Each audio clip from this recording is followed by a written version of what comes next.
வணக்கம். இன்னைக்கு காளான் பஜ்ஜி எப்படி பண்ணலாம் அப்படிங்கிறது பார்க்கலாம். இதுக்கு எல்லா வகையான காளான்களும் நீங்கள் யூஸ் பண்ணலாம். ஃபஸ்ட்டு நம்ம இதுக்கு மாவு ரெடி பண்ணி எடுத்துக்கலாம். ஒரு 3 ஸ்பூன் அளவில் கடலை மாவு எடுத்துக்கோங்க.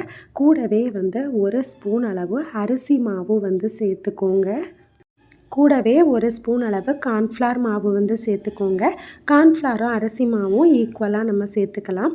அரை ஸ்பூன் அளவு இஞ்சி பூண்டு விழுது சேர்த்துக்கோங்க. எரிப்புக்கு தேவையான அளவு வத்தல் பொடி நம்ம சேர்த்துக்கலாம். கலருக்காக ஒரு 1/4 டீஸ்பூன் அளவு மஞ்சள் தூள் நீங்கள் சேர்த்துக்கோங்க.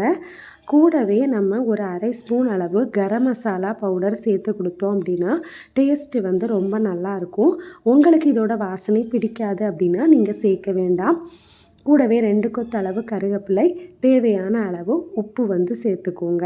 இப்போது ரொம்ப அதிகமான அளவு தண்ணி இல்லாமல் தோசை மாவு அளவு பதத்துக்கு நம்ம இதை கலக்கி எடுத்துக்கலாம். நம்ம விரலை வச்சோம் அப்படின்னா விரல் ஃபுல்லாகவுமே இந்த மாவு கோட் ஆகிற அளவுக்கு திக்னஸில் நம்ம மாவு ரெடி பண்ணி எடுத்துக்கலாம். இன்றைக்கி பெரிய சைஸ் மஷ்ரூமாக இருந்ததுனால மஷ்ரூமை க்ளீன் பண்ணிவிட்டு நம்ம 2ஆக கட் பண்ணி எடுத்துருக்குறோம். இதே நீங்கள் பட்டன் மஷ்ரூம்லாம் யூஸ் பண்ணீங்க அப்படின்னா கட் பண்ணாமல் அப்படியே முழு மஷ்ரூமாகவே நீங்கள் ஃப்ரை பண்ணி எடுக்கலாம்.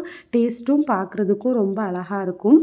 அடுத்ததாக நீங்கள் எண்ணெயை சூடாக வச்சுக்கோங்க. எண்ணெய் நல்லா சூடாக இருக்கும்போது அதில் நம்ம மஷ்ரூமை மாவில் துவச்சி உள்ளே போடலாம். எண்ணெய் ஹை ஃப்ளேமில் இல்லாமல் மீடியமாக இருந்தது அப்படின்னா இந்த பஜ்ஜி நிறைய எண்ணெயை இழுத்து எடுத்துக்கும்.